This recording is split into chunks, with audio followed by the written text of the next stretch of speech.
Oui, tu ne peux pas, si tu es en face des malades, tu ne peux pas prier en langue.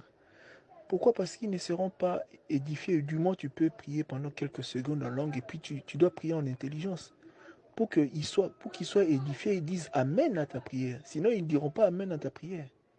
Ok? Il faut qu'ils soient édifiés. Lis bien 1 Corinthiens 14, tu comprendras mieux la prière en langue. C'est-à-dire, quand tu es en face des gens, où tu pries, ou quand tu es en train de faire le lit, où tu conduis la prière, tu ne peux pas prier en langue. Tu dois prier pour que les gens qui sont autour de toi, qui t'écoutent, qui te suivent, disent Amen à ta prière. Ils doivent dire comprendre et dire Amen. Sinon, quand tu pries en langue, ils ne comprendront pas. C'est beaucoup plus un exercice quand on est seul, quand on prie seul, quand on est on est seul avec Dieu, on peut bien prier beaucoup plus en langue. Mais quand on est dans une assemblée, dans une réunion de prière ensemble, et que tu es en train, surtout quand tu es en train de conduire la prière, tu ne peux pas prier euh, en langue, tu dois prier en intelligence et les gens doivent comprendre ce que tu dis pour qu'ils disent Amen à ta prière. Tu sais, la vie de prière devient de plus en plus épanouie quand on se rend compte que, que c'est une vie de l'esprit. C'est une marche en esprit. Et la prière doit être faite en esprit. La Bible dit, Dieu est esprit.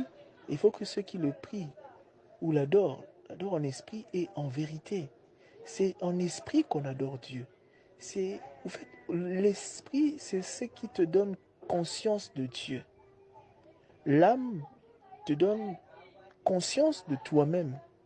Et la chair te met simplement en contact avec le monde extérieur au travers des cinq sens.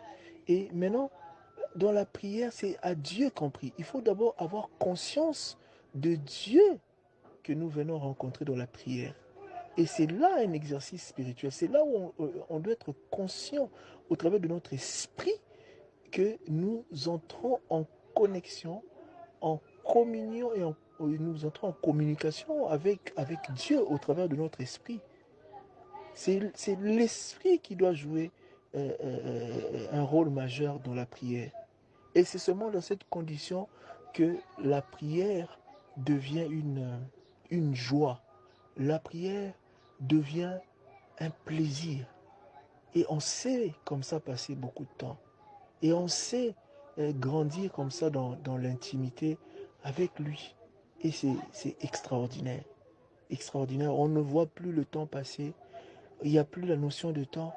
Et on est juste là. On reste juste là.